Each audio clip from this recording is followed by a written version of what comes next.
Hey everybody, Paul Lake here with another physics problem solved. And this is the YouTube channel where I solve the physics homework problems provided to me by my tutoring clients. See the video description below for a way to get in contact with me if you would like a private physics tutor.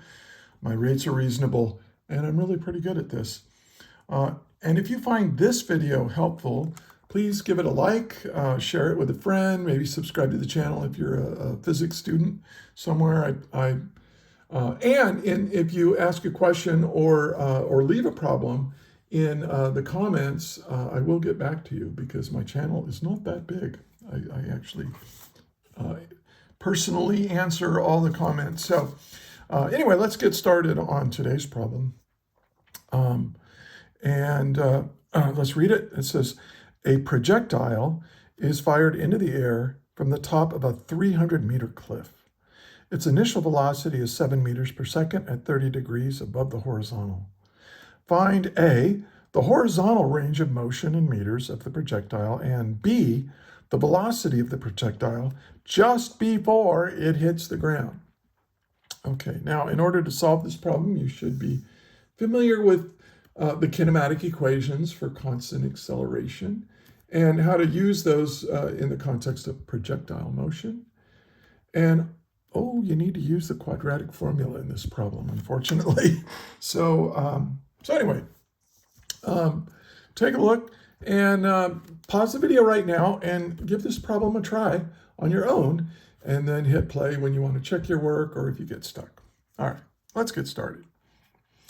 So let's write down what's given. And I like to write down what's given with a picture. So we're at a 300-meter cliff. So let's just draw this cliff. Like so. So here's the top of the cliff. And there's the bottom. And we're going to launch this projectile with an initial velocity of 70 meters per second, and it's at an angle of 30 degrees, okay, with respect to the horizontal. And of course, you can imagine this projectile, right? It's going to go up, and then it's going to come down and hit the ground here, but we want to look at what is that velocity just before it hits. And then I'm going to call the horizontal displacement from the base of the cliff to where it lands, I'm going to call that delta x. And and then this is 300 meters, okay, from here to here. But I'm going to call this, now this is the change in height, or delta y. Usually we make up positive y and x to the right, positive x. So this is delta y, but look, this starts here and it ends down here. So I think you can see that this projectile fell down 300 meters. This is very important. This should be negative 300 meters right here. Okay, and so this is what we're given. Now what are we trying to find? Well, for part A, we want the horizontal range. We'll call that delta x. And then for part B, we want the velocity of the projectile. Now remember that velocity is a vector. And in order to describe a vector, you have to tell me how big it is in meters per second, but also what angle it's going to make. So you need to give a magnitude and a direction to describe a vector. So we'll keep that in mind when we get to it. All right, let's solve this. And let's do part A. Now, as you may recall, let's go back and review the kinematic equations.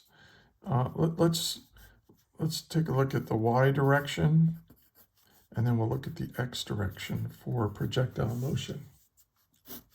So this should be a little bit of review for you. The final velocity in the y direction is equal to the initial velocity in the y direction plus the acceleration times time.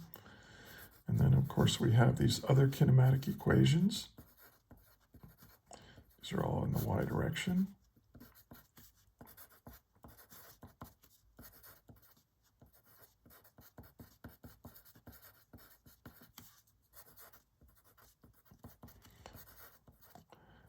And these are all the y. And this should be a in the y, a in the y. 1/2 a in the y direction times squared. And of course, we know what a in the y direction here is.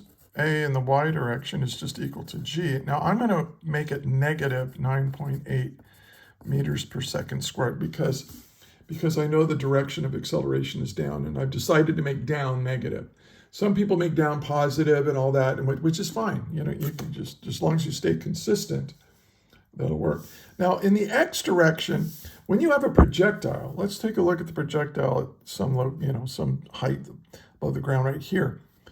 There's nothing pushing or pulling on this projectile horizontally. We're ignoring air resistance, okay? So there's nothing in the x direction to cause it to accelerate. So the acceleration in the x direction is equal to 0. But of course, in the y direction, we have this negative 9.8. So if the acceleration in the x direction is 0, well, you get the final velocity in the x direction is just equal to the initial velocity in the, x direction. Which means that the velocity in the x direction is a constant. And then if you just use this equation right here and call it delta x, well, that's the initial velocity in the x direction times time.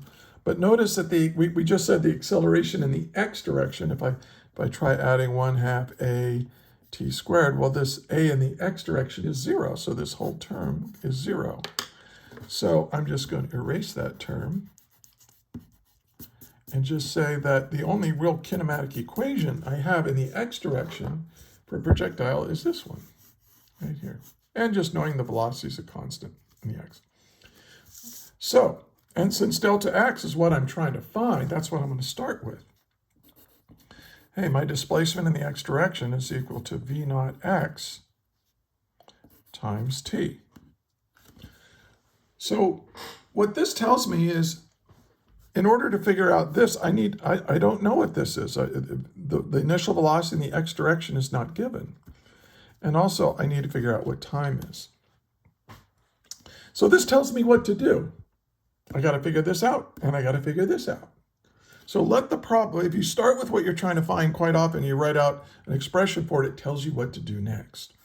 So what is v naught in the x direction? Well, we've got, here's my initial velocity, and I've got an x component and a y component, right?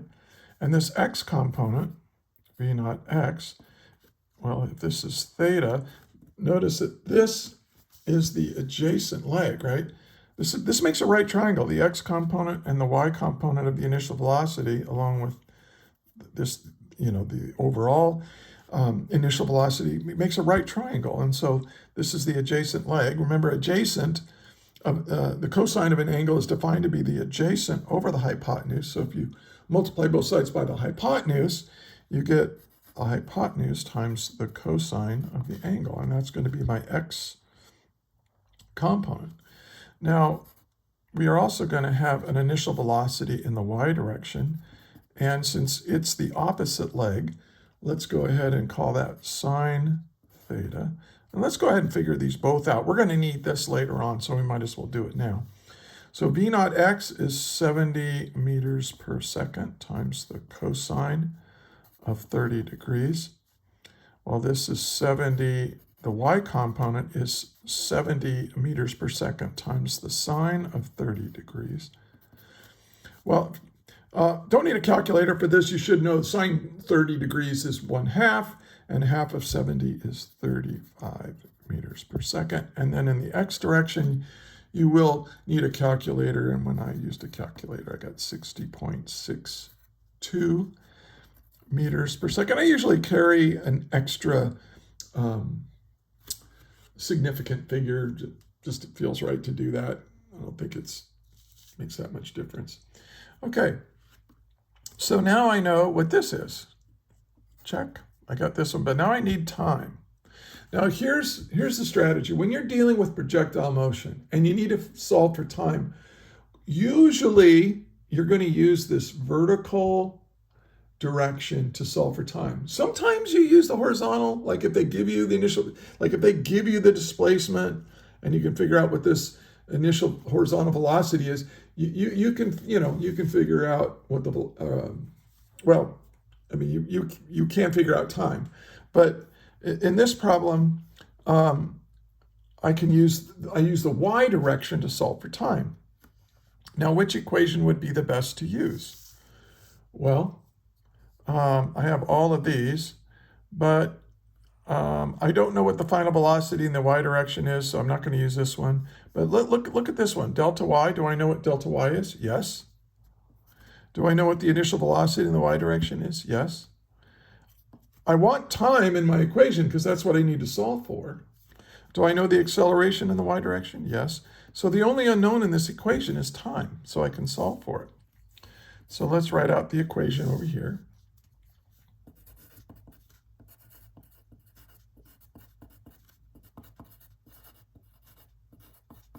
T squared. Now, here's the problem. This initial velocity in the y direction is not zero. It's a non-zero quantity. It's 35. So I cannot solve for time directly. I'm going to have to use the quadratic formula. So let's put this in the right form here. This is going to be 1/2, and then a is negative 9.8 meters per second squared times time squared, and then plus v naught y, which I know is 35 meters per second times time. Now, to get this in the form that where I'm going to use the quadratic formula, I'm going to subtract delta y from both sides. So I'm going to put minus delta y. But delta y is negative 30, so I'm going to subtract a negative meters. And of course, this will all equal 0. But this is kind of awkward, minus a negative. Let's just call it plus. Okay. So now I'm going to go ahead, this is negative 4.9 t squared plus 35 t plus 300 equals 0. Now I wrote it like this, I got rid of the units just to make it a little bit clearer. But when you use the quadratic formula, right, this will be the a, this will be the b, and this will be the c. And I'm going to assume you've worked with that. So remember that the t is equal to negative b. So this is going to be negative 35 plus or minus the square root of b squared, okay, minus 4 times a. Now a is negative 4.9 times c, right? This is the a, this is the b, this is so 300. And this is all over 2 times a. And a is negative 4.9. Now, I think you know that when you use the quadratic formula, you're going to get 2 answers, right? And you want the one that is positive. If you had launched this thing down here, for example, if you had launched this thing from the ground over here, it would look very similar to this, right? So you could have 2 times. So when you use a quadratic formula, you're going to get a negative answer. And what that negative answer is telling you is the time that it took that in the past where it would be over here. But we're not launching. I forgot to silence my phone. Sorry about that. All right. But we're not starting from over here. We're starting from over here. So we're not going to go back in time. We're not going back. We're not going back in time. We're going to go forward. we're going to, and so we're going to use the positive answer. Now, how do I get a positive answer out of this? Well, I got a negative on the bottom, so I need a negative on the top. So one thing I do is, the first thing I do is I use my calculator to figure out what this is. And when you plug in 35 squared minus 4, and remember, you're actually adding because this negative will cancel that minus. And then you do the arithmetic. You get, or at least I got 84.29 when you do this. So if you go negative 35 and you add 84.29, you're going to get a positive numerator. But you've got a negative denominator, which gives you a negative answer overall, a negative time. That'll be the time as if it was launched back in time over here. We don't want that. So because my denominator is negative, I want a negative numerator. So what I'm going to do is I'm going to say this is negative 35, and I'll put the units back in, meters per second. And you can trust me that we're going to do the subtraction here of 84.29 meters per second.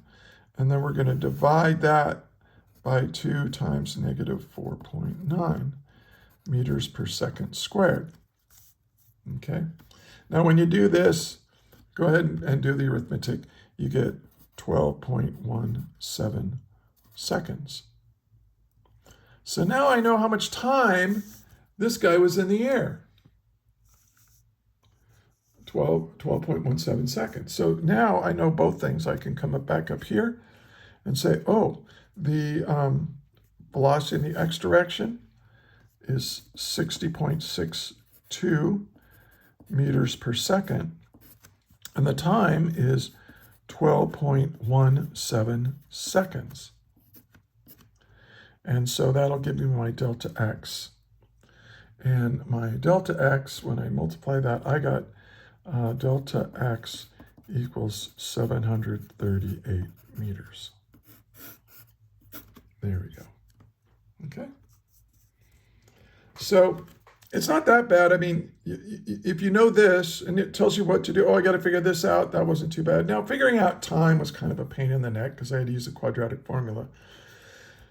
And you just got to be careful, but I don't think that's too bad. All right, let's do part B. So we want to know, what is this final velocity? And I want the I'm going to do it in polar coordinates. So I know what the velocity in the x direction is, right? These components. Well, let me draw it first. Let me draw the final velocity. So it's going to, just before it hits the ground, it's going to have a horizontal component, and it's going to have a negative or a y component. It's in the negative direction. Okay, so do I know what the x component is? Yes, I do, because the velocity in the x direction is a constant. It's just equal to that initial velocity in the x direction, which I got over here as 60.62. Okay. So this is still 60.62 meters per second. Now I need the velocity in the y direction. Well, I know the initial velocity, I know the acceleration. Oh my gosh, I made a mistake here. No, I'm not going to do this video over again. I wrote that equation down wrong. It's 2a delta y. Sorry about that. I bet that confused a lot of you, but we didn't need it until now. So anyway, so I want to get, what's the final velocity in the y direction? And notice this doesn't have time in it. So, and the reason I want to use that, what if I made a mistake calculating this time? I don't want to carry it forward into the second part. So I'm going to use this. So I'm going to say Vy squared equals V naught y squared plus 2a delta y. Now I'm solving for Vy, so I'm going to take the square root of both sides. And one thing to remember, when you take the square root of something squared, remember that that answer can be plus or minus. It can be a positive or a negative answer, because if you square it, it always comes out positive, and this will work. But we know that the final velocity is down, so we know we're going to choose the negative option for this right here. Okay, so Vy is equal to,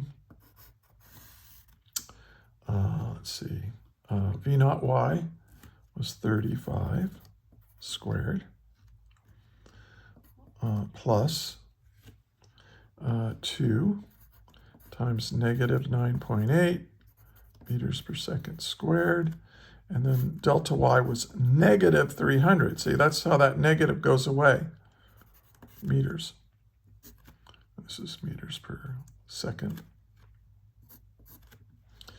And then, and this is plus or minus, but we're only going to keep the minus.